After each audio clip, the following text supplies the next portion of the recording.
प्रत्येक पक्ष हा आपापल्या पद्धतीने तयारी करत असतो. 29ला भाजप स्वबळावर लढणार का? लढू शकते ना. शिवसेना स्वबळावर लढेल का? लढू शकते. असं राजकारणामध्ये कोणताही काही बॉन्ड किंवा ॲग्रीमेंट नसतो की या येणारी निवडणूक आता आपण अशी लढणार आहोत तशी लढणार आहोत. एका जागेसाठी शिवसेना भाजपची युती तुटताना आपण पाहिलेली आहे. म्हणून त्यांनी तयारी करणं, इतर पक्षांनी तयारी करणं याच्यात काही गैर नाही. आणि त्यांनी तयारी केली म्हणून तुम्हाला त्यांनी थांबवलंय का?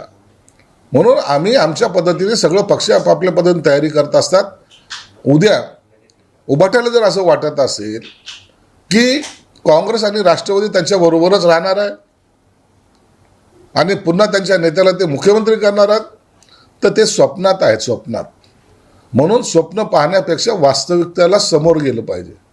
आम्ही येणारं कोणतंही संकट किंवा आव्हान असेल त्यांना स्वीकारण्याची ताकद ही शिवसेनेत आहे. आणि म्हणून आम्ही कोण काय करतं यापेक्षा आमचा पक्ष आम्ही कसा पुढे घेऊन जायचा याची चिंता आम्ही करत असतो. इतरांवर टीका करून आपला पक्ष वाढत मोठा होईल अशा स्वप्नामध्ये आम्ही नाहीत.